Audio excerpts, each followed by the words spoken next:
കേരളത്തിൽ LDF-ഉം UDF-ഉം തമ്മിൽ ഇഞ്ചോടിഞ്ച് പോരാട്ടമെന്ന് ടുഡേയ്സ് ചാണക്യ എക്സിറ്റ് പോൾ ഫലം. ബംഗാളിൽ BJP അധികാരം പിടിക്കുമെന്നും തമിഴ്നാട്ടിൽ DMK സഖ്യത്തിന് അധികാര തുടർച്ചയെന്നും പ്രവചനം. തമിഴ്നാട്ടിൽ TVK വൻ മുന്നേറ്റം നടത്തുമെന്നും ടുഡേയ്സ് ചാണക്യ എക്സിറ്റ് പോളിൽ പറയുന്നു. കേരളം ആര് ഭരിക്കുമെന്ന് പ്രവചിക്കാനാകാത്ത വിധം കടുത്ത പോരാട്ടമാണ് ടുഡേയ്സ് ചാണക്യ പ്രവചിക്കുന്നത്.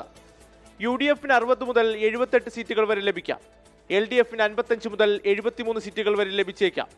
BJP 3 മുതൽ 11 സീറ്റുകൾ വരെ നേടി ശക്തമായ പ്രകടനം കാഴ്ചവെക്കുമെന്നും ടുഡേയ്സ് ചാണക്യയുടെ എക്സിറ്റ് പോൾ ഫലങ്ങൾ പ്രവചിക്കുന്നു.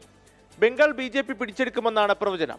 181 മുതൽ 203 സീറ്റുകൾ വരെ നേടി BJP അധികാരം പിടിക്കുമ്പോൾ TMC 89 മുതൽ 111 സീറ്റുകളിലേക്ക് ഒതുങ്ങുമെന്നും ടുഡേയ്സ് ചാണക്യ പറയുന്നു.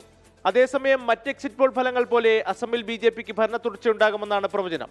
തമിഴ്നാട്ടിൽ DMK സഖ്യം അധികാരം നിലനിർത്തുമെന്നും ടുഡേയ്സ് ചാണക്യ വ്യക്തമാക്കുന്നു. 114 മുതൽ 136 സീറ്റുകൾ വരെ DMK സഖ്യം നേടും. വിജയുടെ TVK 52 മുതൽ 74 സീറ്റ് വരെ നേടുമെന്നും ടുഡേയ്സ് ചാണക്യ പ്രവചിക്കുന്നുണ്ട്. 24 ഡൽഹി.